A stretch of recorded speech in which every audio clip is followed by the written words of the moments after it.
Narrativa. 4 anos atrás, minha noiva me entregou um acordo pré-nupcial mais grosso que a lista de convidados do nosso casamento. 40 páginas, espaço simples, o tipo de documento que grita ou riqueza séria ou paranoia séria. Ashley estava sentada do outro lado da mesa no apartamento dela, braços cruzados, parecendo que ia negociar uma fusão corporativa em vez de um casamento. A avó dela estava doente havia meses, e aparentemente todo mundo na família dela estava convencido de que a velha estava sentada em cima de milhões que iriam descer para Ashley a qualquer momento. Eu preciso que você assine isso antes de seguirmos com o casamento, ela disse. Sem calor. Sem pedido de desculpas. Só negócio. Eu folhei as páginas, pegando frases como propriedade separada, trust irrevogável e proteção de ativos. A maior parte era jargão jurídico que bem poderia estar escrito em outra língua. Isso aqui é bem completo, eu disse, tentando não rir. Na época, eu ganhava $23 por hora fazendo coordenação de projetos numa empresa de logística de médio porte. Minha conta corrente tinha uns $4.000 no máximo. Meu carro era um sedã de 10 anos que precisava de pastilhas de freio novas. Meu advogado passou 2 semanas nisso, disse Ashley, como se isso explicasse tudo. Minha família tem ativos significativos, e eu preciso proteger o que é meu por direito. Sua família, ou você? Eu perguntei. É a mesma coisa. Ela se inclinou para a frente. Minha avó vai me deixar uma herança substancial. Eu não vou arriscar perder isso caso as coisas não deem certo entre a gente. O jeito que ela falou caso as coisas não deem certo deveria ter sido meu primeiro sinal de alerta. A maioria das pessoas que está planejando um casamento não começa já com uma estratégia de saída. Mas eu tinha 28 anos, burro de apaixonado, e sinceramente não ligava para a herança hipotética dela. Então se eu não assinar isso, o que acontece? Eu já sabia a resposta. Então a gente não casa. Ela falou sem hesitar. Eu não vou negociar nesse ponto. Eu olhei para ela. A mulher com quem eu namorava havia 2 anos. A pessoa com quem eu imaginava construir uma vida. Agora ela estava ali sentada me mandando assinar um contrato ou cair fora. Posso pelo menos ler primeiro? Claro. Sem pressa. Ela olhou o relógio. O cartório do advogado fecha às 5. Então se você quiser que ele autentique hoje, a gente tem que correr. Eu passei os olhos pelas seções. Tinha coisa sobre proteção de herança, responsabilidade por dívidas, divisão de bens. Na página 32 tinha toda uma seção sobre ganhos individuais inesperados que chamou minha atenção por um segundo. Mas eu não pensei muito nisso. A linguagem era densa. E, honestamente, eu estava mais irritado do que preocupado.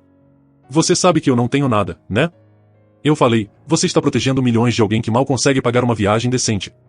Não é pessoal. É prático. Parece bem pessoal. Eu peguei uma caneta na mesa dela. Mas tudo bem.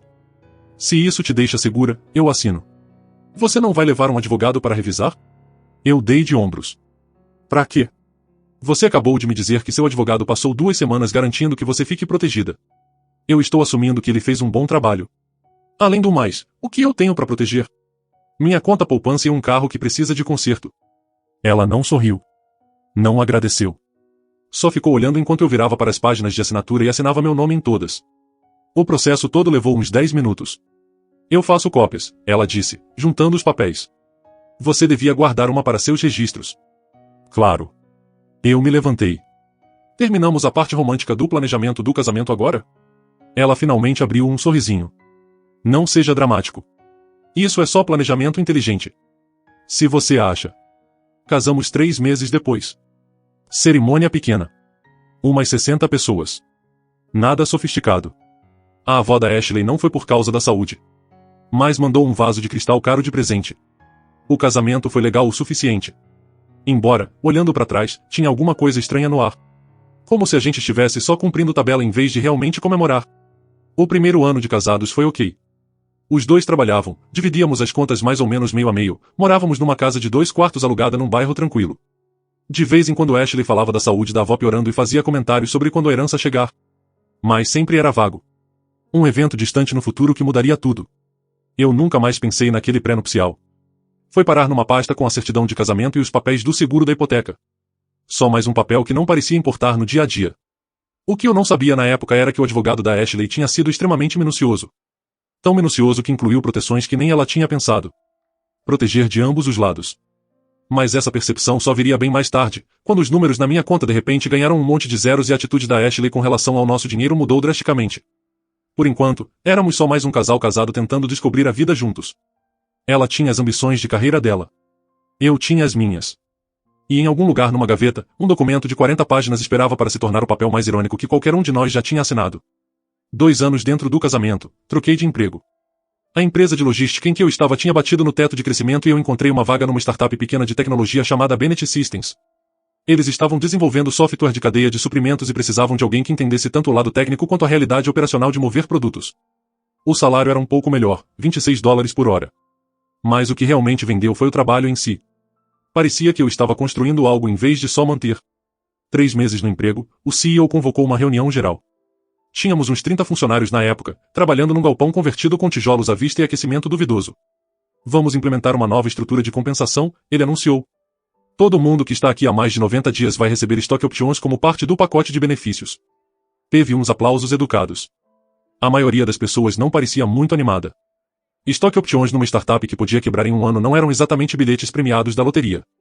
Recebi minha papelada uma semana depois. 5.000 ações com preço de exercício de $0,50 por ação. Os documentos explicavam cronograma de vesting e janelas de exercício. Nada disso fazia muito sentido para mim. Assinei os papéis, guardei na gaveta da escrivaninha em casa e esqueci deles. Pareciam tão valiosos quanto o dinheiro de Monopoly. Ashley mal registrou quando eu comentei. Legal, ela disse, sem tirar os olhos do notebook. Ela estava trabalhando até tarde de novo, coisa que tinha virado rotina. O que eu não contei para ela, porque não parecia valer a pena, era que aquelas ações existiam. Pareciam um troféu de participação. Obrigado por aparecer.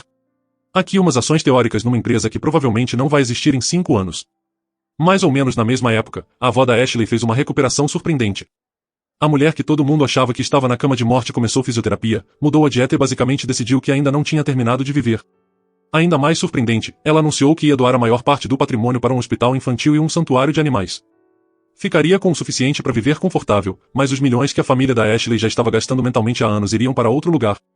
Ashley recebeu a notícia mal. Ela está sendo manipulada, disse uma noite, andando de um lado para o outro na cozinha. Alguém chegou nela, provavelmente aquela enfermeira que ela contratou. Ou talvez ela só queira ajudar pessoas, eu sugeri. Você não entende. Esse dinheiro era para ficar na família. É o que meu bisavô construiu. É legado. É o dinheiro dela. Ela pode fazer o que quiser com ele. Ashley parou de andar e me olhou como se eu tivesse dito algo ofensivo. Claro que você ia dizer isso. Você não vem de uma família com riqueza geracional. Você não entende o que significa preservar isso. Deixei o comentário passar, mas ele ficou na minha cabeça. A implicação era clara. Eu era de outra classe, e não podia entender o mundo dela. Depois daquela noite, alguma coisa mudou. Ashley começou a fazer comentários sobre finanças com mais frequência. Como ela estava carregando mais peso. Como o salário dela estava pagando as coisas melhores que a gente tinha. Os móveis novos que ela tinha escolhido. A viagem que ela tinha planejado. Não importava que a gente dividisse aluguel e contas 50-50. Não importava que eu pagasse mercado e as despesas do meu carro. Na cabeça dela, ela era a principal provedora, e eu estava só de carona. Estou pensando em voltar a estudar. Eu comentei uma noite. Fazer um MBA. Podia abrir portas melhores. Com que dinheiro? Ela nem olhou do celular. A gente mal consegue guardar alguma coisa do jeito que está. Eu podia fazer meio período. Tirar empréstimo estudantil.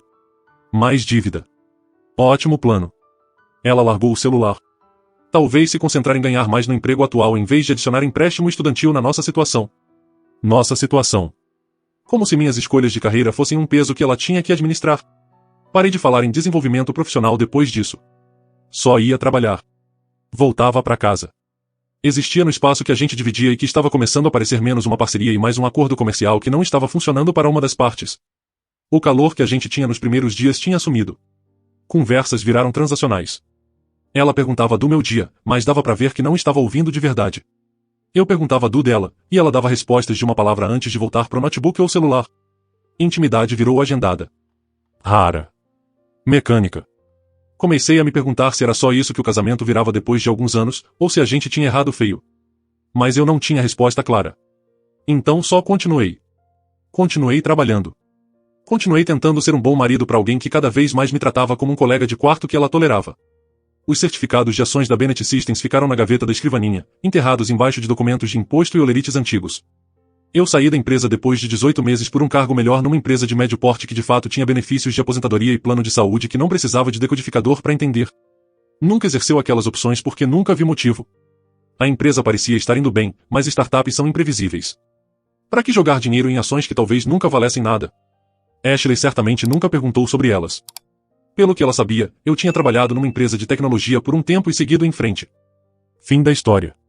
Nosso terceiro aniversário de casamento veio e foi com um jantar silencioso num restaurante de rede. Sem grande comemoração. Sem gestos românticos. Só duas pessoas comendo macarrão e fazendo conversa fiada sobre projetos de trabalho e consertos da casa que precisavam ser feitos. Você pensa no pré-nupcial? Perguntei para ela naquela noite, com curiosidade genuína na voz. Ela pareceu surpresa com a pergunta. Não muito. Por quê? Só curioso se você ainda acha que precisa dele, considerando como as coisas terminaram com a sua avó. O maxilar dela ficou tenso. Aquele documento protege nós dois. Não é só sobre herança. Acho que é verdade. Ela voltou pro prato, e a gente não falou mais nisso. Mas eu pensava nisso de vez em quando. Aquele contrato de 40 páginas na nossa pasta. A coisa que ela tinha exigido antes da gente casar. Na época, parecia tão importante. Agora era só mais um papel esquecido num casamento que estava lentamente perdendo força. O que nenhum de nós sabia era que aqueles papéis esquecidos, tanto o pré-nupcial quanto aqueles certificados de ações, estavam prestes a se tornar muito relevantes de novo. E quando isso acontecesse, as proteções cuidadosas que Ashley tinha exigido acabariam funcionando de um jeito que ela nunca tinha previsto. 3 anos e meio dentro do casamento, recebi um e-mail de um endereço que eu não reconhecia. Assunto e aviso importante referente a detentores de equity da Bennett Systems. Quase deletei como spam, mas alguma coisa me fez abrir. A mensagem era de um escritório de advocacia representando a Bennett Systems. A empresa tinha sido adquirida por uma grande corporação de tecnologia por um valor significativo. Todos os detentores de equity, incluindo quem tinha stock options vested, tinham direito à sua parte do pagamento da aquisição. Li o e-mail 3 vezes até começar a cair a ficha. Tinha um número de telefone no final. Liguei na hora do almoço, sentado no meu carro no estacionamento do prédio do escritório. Uma paralegal atendeu e me explicou o básico. A Bennett Systems tinha sido comprada. Minhas 5.000 ações, que eu tinha recebido a 50 centavos por ação, agora valiam consideravelmente mais por causa dos termos da aquisição.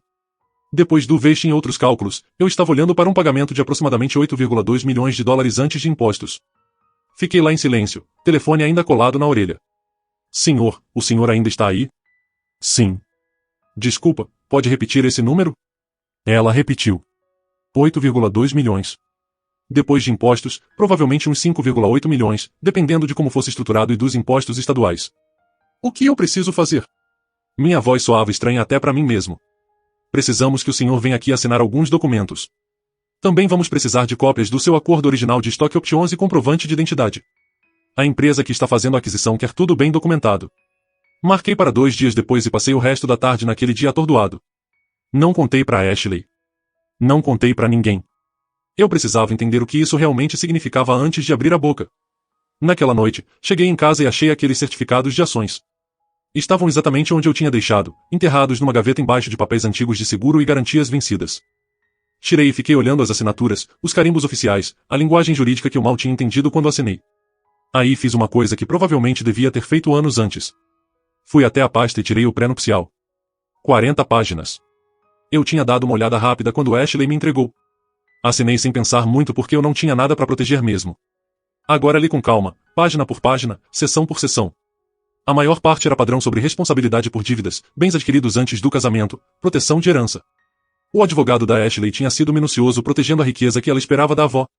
Aí cheguei na seção 7, disposições para ganhos individuais inesperados e ganhos financeiros inesperados. Li devagar. Qualquer ganho individual definido como, mas não limitado à herança, ganhos de loteria, stock options, compensação em equity, ganhos financeiros inesperados, presentes ou qualquer outra forma de aquisição individual de ativos ocorrida durante o casamento permanecerá como propriedade separada do cônjuge recebedor. Tais ativos não estarão sujeitos à divisão de propriedade comunitária e serão excluídos de qualquer cálculo de ativos maritais em caso de separação legal ou divórcio. E stock options. Bem ali, preto no branco, junto com umas 5 outras categorias que basicamente significavam a mesma coisa. Se uma pessoa de repente entrasse numa grana, a grana ficava com essa pessoa. Sentei na cadeira e ri. Ri alto mesmo na sala vazia. Ashley tinha escrito essa cláusula para proteger o dinheiro da avó dela. Dinheiro que ela tinha tanta certeza que ia receber. Dinheiro que nunca veio porque a velha resolveu dar para caridade. E agora a mesma cláusula ia proteger o meu dinheiro. Dinheiro de stock options que eu tinha recebido num emprego que eu mal lembrava. Dinheiro que eu nunca esperei ver. A ironia era perfeita. Tirei cópias de tudo. O pré-nupcial. Os certificados de ações. O aviso de aquisição. Aí liguei de novo pro número do e-mail e perguntei se eles podiam recomendar um advogado tributarista. Deram 2 nomes. No dia seguinte, me encontrei com um advogado chamado Mark Reynolds. O escritório dele era no centro. pequeno mais profissional. Ele revisou meus documentos com a atenção cuidadosa de quem já tinha visto essas situações antes. Isso aqui é direto, ele disse depois de uns 30 minutos. O pré-nupcial é claro. Stock options estão explicitamente listados como propriedade separada. Sua esposa não tem direito a esse dinheiro. Mesmo a gente sendo casado. Mesmo sendo casado. O advogado da sua esposa fez um trabalho excelente aqui. Linguagem blindada. Sem ambiguidade. Ele olhou para mim. Estou assumindo que ela escreveu isso esperando estar do lado de quem recebe o ganho inesperado. Esse era o plano. Bom, planos mudam. Ele se recostou na cadeira. Meu conselho é manter isso quieto até você decidir o que quer fazer. Quando o dinheiro cair na sua conta, as coisas vão complicar. As pessoas reagem forte a esse tipo de situação. O que você faria? Ele deu um sorrisinho. Eu garantiria que toda a minha documentação estivesse em ordem e que eu entendesse claramente meus direitos antes de contar para alguém. Principalmente para uma esposa que pode achar que tem direito à metade. Saí do escritório dele com uma pasta cheia de papelada e uma visão mais clara de onde eu estava. O dinheiro ia demorar umas 6 semanas para processar. Impostos seriam tratados pela empresa da aquisição. Tudo seria depositado direto numa conta só no meu nome. Passei aquelas semanas num limbo estranho. Indo trabalhar. Voltando para casa. Jantando com Ashley sabendo que tudo estava prestes a mudar. Ela não fazia ideia. Não tinha pista de que o papel que ela tinha me forçado a assinar 4 anos antes estava prestes a se tornar o documento mais importante do nosso casamento. Às vezes eu me pegava querendo contar para ela. Contar a novidade como um casal normal faria. Mas aí ela fazia outro comentário sobre como era ela que estava nos mantendo financeiramente ou como eu precisava melhorar meu jogo na carreira. E a vontade passava. Eu pensava no que esse dinheiro significava. Liberdade, óbvio. Segurança. Opções que eu nunca tinha tido antes. Mas mais que isso, significava alavancagem. Pela primeira vez no nosso casamento, eu não era o que tinha menos. Eu não era o que ela podia olhar de cima porque não tinha dinheiro de família ou credenciais impressionantes.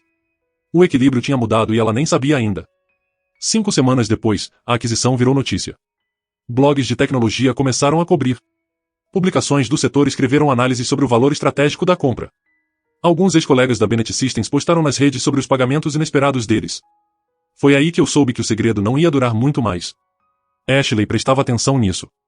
Ela acompanhava a notícia de tecnologia, seguia tendências do setor. Era só questão de tempo até ela ligar os pontos. Eu não estava preocupado, porém. Eu tinha o pré-nupcial. Eu tinha um advogado. Eu tinha documentação provando que tudo era propriedade separada segundo os termos que ela mesma tinha exigido. Quando o confronto viesse, e eu sabia que viria, eu estaria pronto. E pela primeira vez nesse casamento, eu seria o que estava segurando todas as cartas. A notícia estourou numa quarta-feira à noite. Eu estava na cozinha fazendo jantar quando Ashley chegou do trabalho, celular na mão, rolando alguma coisa com intensidade fora do normal. Você trabalhou na Bennett Systems? Ela perguntou sem rodeios. Eu continuei cortando legumes. Trabalhei, sim, uns 2 anos atrás. O quê? Acabaram de ser adquiridos. Um negócio enorme. Ela olhou para mim. O pessoal está postando que está recebendo pagamentos gigantes de stock options. Que bom para eles. Ela chegou mais perto, observando meu rosto.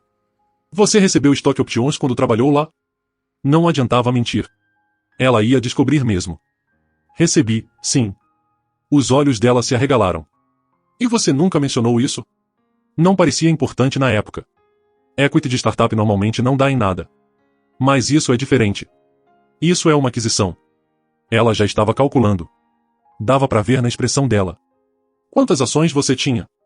5.000, ela abriu alguma coisa no celular, dedos voando na tela. Segundo esse artigo, a estrutura de pagamento foi generosa. Funcionários com participação estão olhando para retornos substanciais. Ela me olhou direto. Substanciais do tamanho de quanto? Desliguei o fogão e me virei para ela. Depois de impostos, provavelmente uns 5,8 milhões. O número ficou no ar entre a gente. A boca da Ashley abriu um pouco. Aí ela sorriu. Uma expressão genuína que eu não via nela há meses. Isso é incrível. Isso é dinheiro que muda a vida. É mesmo. Ela largou o celular no balcão, chegando mais perto. A gente precisa ser esperto com isso. Estratégias de investimento, planejamento tributário. A gente devia falar com um consultor financeiro. Ela já estava fazendo planos, a voz animada de um jeito que não ficava há anos. A gente finalmente podia comprar uma casa em vez de alugar. Uma boa. Talvez olhar aquele bairro perto do lago que a gente passou de carro no verão passado. Aquilo lá é caro. Agora a gente pode. Ela riu de verdade. A gente pode muita coisa agora. Eu me encostei no balcão, braços cruzados. Não é dinheiro de agente, Ashley. O sorriso dela vacilou. Como assim? Digo que o dinheiro é meu. Ativo individual. Não é propriedade marital. Ela me olhou como se eu tivesse falado em outra língua. Isso é ridículo. A gente é casado. Dinheiro ganho durante o casamento é dividido. Não segundo o nosso pré-nupcial. O pré-nupcial era para proteger herança e bens trazidos pro casamento. Isso é diferente. Você ganhou aquelas stock options enquanto a gente era casado. Na verdade, eu recebi elas antes de a gente casar. O vesting só completou depois. Mas mesmo se não fosse o caso, o pré-nupcial é bem claro sobre stock options e ganhos financeiros inesperados. A expressão da Ashley passou de confusão para irritação. Você tá falando sério que vai dizer que esse dinheiro é só seu? Depois de tudo que eu coloquei nesse casamento. Eu não tô dizendo nada. Eu tô falando o que o pré-nupcial diz. O documento que você insistiu que eu assinasse. Aquilo era para proteger os ativos da minha família. Ele protege ganhos individuais inesperados. Ponto. A linguagem não especifica de quem é o ganho. Ela pegou o celular de novo, rolando freneticamente. Preciso ligar pro meu advogado. Isso não pode estar certo. Liga pra ele. Ele que escreveu. Ashley foi pra sala. Celular já na orelha. Eu conseguia ouvir a voz dela subindo enquanto explicava a situação para quem atendeu. Exigindo que checassem a linguagem do pré-nupcial imediatamente. Insistindo que tinha que ter um erro. Eu terminei de fazer o jantar, emplatei e sentei sozinho na mesa da cozinha. A comida estava esfriando quando Ashley voltou. O rosto dela vermelho de raiva. Ele está revisando o documento. Ela disse tensa. Vai me ligar amanhã. Ele vai te falar a mesma coisa que eu acabei de falar. Você planejou isso. A voz dela era acusatória. Você sabia dessas stock options o tempo todo e escondeu de mim. Eu não escondi nada. Eu genuinamente esqueci delas até receber o aviso da aquisição há 3 semanas. Aquelas ações pareciam sem valor quando eu recebi. 3 semanas. Você sabe há 3 semanas e não me contou. Eu queria entender a situação antes de falar qualquer coisa. Entender a situação? Eu sou sua esposa. Você devia ter me contado na hora. Ela andava pela cozinha, mãos gesticulando forte. Isso é exatamente o tipo de coisa que casais casados dividem.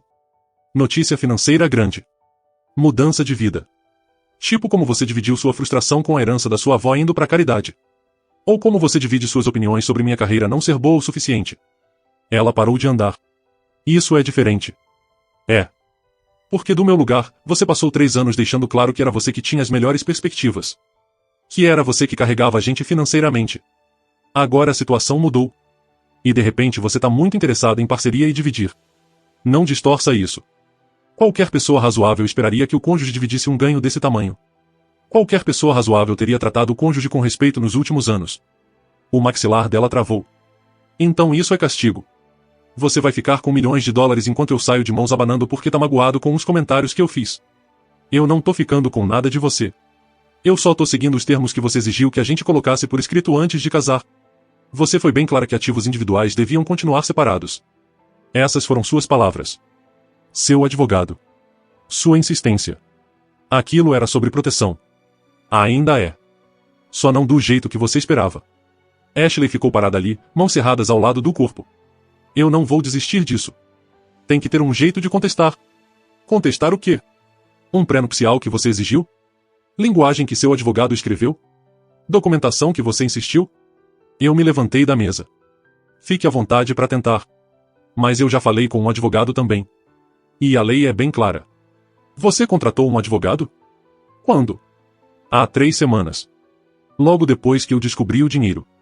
Como eu disse, eu queria entender a situação. Ela me olhou com algo próximo de ódio. Você calculou tudo isso. Você sabia exatamente o que estava fazendo. Eu li um contrato. Só isso. O mesmo contrato que você me pediu para assinar sem negociação. Ashley pegou as chaves no balcão. Vou ficar na casa da minha irmã hoje. Não consigo nem te olhar agora. Tudo bem. Ela saiu sem mais uma palavra. A porta bateu mais forte que o necessário. E eu ouvi o carro dela ligando na garagem momentos depois. Sentei de novo na mesa da cozinha e terminei meu jantar em silêncio. A comida estava fria, mas eu mal percebi. Isso era só o começo. Ashley não ia aceitar isso fácil. Ia ter mais confrontos, mais tentativas de me fazer sentir culpa ou me manipular ou ameaçar para eu dividir o dinheiro. O advogado dela ia revisar o pré-nupcial e confirmar o que eu já sabia, mas ela provavelmente ia tentar achar algum ângulo, alguma brecha. Deixa ela tentar. Eu tinha a documentação. Eu tinha a lei do meu lado. E o mais importante, eu tinha o contrato exato que ela tinha me forçado a assinar, me protegendo de jeitos que ela nunca imaginou. A ironia era quase poética. Ela tinha se concentrado tanto em proteger uma riqueza que nunca recebeu que acabou protegendo a minha no lugar. E agora ela ia ter que viver com as consequências das próprias exigências dela. Ashley voltou 2 dias depois com uma pasta cheia de documentos e uma determinação que beirava o desespero. Eu estava trabalhando de casa quando ela entrou sem bater, mesmo tendo levado as chaves quando saiu. Deve ter usado a reserva do cadeado. A gente precisa conversar, ela disse, jogando a pasta na mesa de jantar. Eu fechei o notebook. Estou ouvindo. Ela sentou do outro lado, mãos cruzadas em cima da pasta. A expressão controlada, medida, como se ela tivesse ensaiado essa conversa. Meu advogado revisou o pré-nupcial com atenção. Ele confirmou que a linguagem sobre ganhos individuais inesperados é clara e juridicamente vinculativa. Ela fez uma pausa. Mas ele também disse que pré-nupciais podem ser contestados em certas circunstâncias. Coação. Falta de disclosure adequado. Inconsciência. Você estava sob coação quando exigiu que eu assinasse? Claro que não. Eu falhei em divulgar alguma coisa? Eu tinha $4.000 e um carro. Você sabia disso. O argumento de inconsciência é mais complicado, ela continuou, ignorando minhas perguntas. Se um pré-nupcial cria um resultado extremamente injusto, tribunais às vezes podem anular. É injusto? Você queria ativos individuais protegidos. Agora estão. É exatamente o que você pediu. A compostura da Ashley rachou um pouco. Não age como se fosse a mesma coisa. O pré-nupcial era para proteger herança familiar. Riqueza geracional. Não estoque opções de loteria. Estoque opções estão mencionadas especificamente na seção 7. Por nome. Assim como ganhos financeiros inesperados. Seu advogado foi bem minucioso. Ele estava protegendo herança teórica, não milhões de reais. O documento não faz distinção entre teórico e real. Só diz que ganhos individuais inesperados continuam separados. Bem direto. Ela abriu a pasta e tirou várias páginas com trechos destacados. Existem precedentes de revisão de acordos pré-nupciais quando as circunstâncias mudam drasticamente. Quando uma das partes ficaria com significativamente menos do que contribuiu para o casamento. Exatamente o que você contribuiu que te dá direito à metade do meu pagamento de ações? Os olhos dela brilharam. 3 anos e meio da minha vida. Parceria. Apoio. Apoio. Você passou o último ano me dizendo que eu não ganho dinheiro suficiente. Que eu preciso melhorar. Que é você que carrega o peso financeiro desse casamento. Porque eu carregava. Meu salário era maior. Eu pagava mais das despesas discricionárias. Você escolheu fazer isso. Eu nunca pedi. A gente dividia aluguel e contas meio a meio. Eu cuidava dos meus custos. Me recostei na cadeira. E agora que o cenário financeiro mudou, de repente você está muito interessado em redefinir o que parceria significa. Ashley bateu os papéis na mesa. Isso é absurdo. Casais casados dividem recursos. É assim que casamento funciona. Não segundo os termos que você estabeleceu. Para de se esconder atrás desse documento. Eu não tô me escondendo atrás dele. Eu só tô te cobrando o mesmo padrão que você me cobrou 4 anos atrás. Lembra? Assina isso ou a gente não casa. Sem negociação. Sem discussão. Só assina. Ela se levantou de repente. Cadeira raspando no chão. Tá bom. Você quer jogar assim? Eu vou pedir divórcio e vou brigar por pensão alimentícia. Meu advogado diz que eu tenho base pelo padrão de vida que a gente estabeleceu durante o casamento. Pede divórcio. Eu não vou te impedir. Claramente não era a resposta que ela esperava. Ela me encarou, surpresa. Você simplesmente me deixaria ir embora? Se é o que você quer fazer, sim. O pré-nupcial cobre divórcio claramente. Cada um fica com o que trouxe e com o que adquiriu individualmente. A gente divide os ativos conjuntos 50-50. Não tem muitos porque a gente alugava. E os 3 anos que eu investi nesse casamento? E eles? Você ganhou a mesma coisa que eu ganhei. Um casamento que não deu certo. Acontece. As mãos da Ashley agora tremiam. Raiva ou frustração? Talvez os dois. Você vai ficar com milhões enquanto eu saio sem nada? Você não vai sair sem nada. Você vai sair com o que trouxe e com o que ganhou. Exatamente como o pré-nupcial diz. O pré-nupcial que você insistiu. Isso não é o que eu quis dizer quando escrevi aquela cláusula. Intenções não importam. As palavras importam. E as palavras são claras. Ela tentou outra abordagem. Voz mais suave. A gente podia resolver isso. Continuar casado. Usar o dinheiro para construir algo melhor juntos. Viajar. Começar do zero em outro lugar. A gente podia de fato ser feliz. Podia. Porque eu acho que dinheiro não conserta o que está quebrado aqui. Ajudaria, ajudaria? Ou você só ia achar novos motivos para ficar insatisfeita quando a novidade passasse? Ashley contornou a mesa, ficando mais perto. Eu sei que não fui perfeita. Eu falei coisas que não devia. Mas a gente pode superar isso. Terapia de casal. O que for preciso. Terapia de casal não muda o problema fundamental. Que é: você não me respeita. Nunca respeitou. Você estava me tolerando enquanto esperava a sua herança chegar. Quando isso desmoronou, você me ressentiu por não ser bem-sucedido o suficiente para preencher o buraco. Eu me levantei para encarar ela de frente. Agora que eu tenho dinheiro, de repente eu valho um investimento. Ashley ficou parada ali, tão perto que eu senti o perfume que ela usava desde o namoro, aquele mesmo que eu adorava e que agora só me dava vontade de abrir a janela. Os olhos dela estavam vermelhos, mas não tinha mais lágrima, era só raiva pura. Você mudou, ela disse, quase num sussurro. Não, Ashley. Eu só parei de fingir que não via quem você sempre foi. Ela respirou fundo, como se fosse responder, mas não encontrou palavra nenhuma que funcionasse mais. Pegou a pasta de volta, abraçou contra o peito como se fosse um escudo e falou, sem olhar para mim. Meu advogado entra com o divórcio na segunda-feira. Você vai receber os papéis. Tudo bem, eu respondi. O pré-nupcial que você escreveu vai estar esperando por ele. Ela foi até a porta, hesitou um segundo, virou o rosto só o suficiente para eu ver o canto da boca tremendo. Eu realmente achei que a gente ia envelhecer junto, sabe? Eu também achei. Mas você planejou o fim antes mesmo do começo. A porta se fechou com um clique suave dessa vez. Não bateu. Acho que nem força para isso ela tinha mais. Eu fiquei ali na cozinha, o jantar frio na mesa, o silêncio da casa finalmente meu de verdade. Peguei o celular, abri o aplicativo do banco e fiquei olhando pro saldo que ia aparecer em algumas semanas, em 5,8 milhões de dólares líquidos, depositados numa conta que só tinha o meu nome. Sorri, não de alegria, mas de alívio. Um sorriso cansado, daqueles que a gente dá quando finalmente larga um peso que carregou por anos sem perceber o quanto doía. 3 meses depois o divórcio saiu exatamente como o documento de 40 páginas previa, em rápido, limpo, sem drama no tribunal. Ashley saiu com o carro dela, as coisas pessoais e o orgulho em pedaços. Eu saí com tudo que era meu desde o primeiro dia, inclusive a liberdade que ela, sem querer, tinha me dado de bandeja. Comprei uma casa pequena perto do mar, num bairro onde ninguém me conhecia.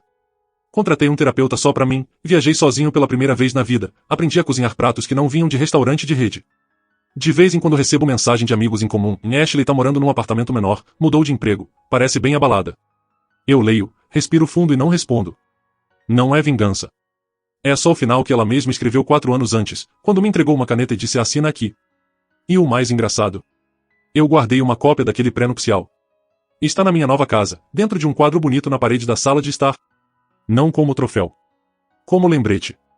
Lembrete de que às vezes a pessoa que mais quer te proteger do mundo é exatamente quem te entrega, sem perceber, a chave da sua liberdade.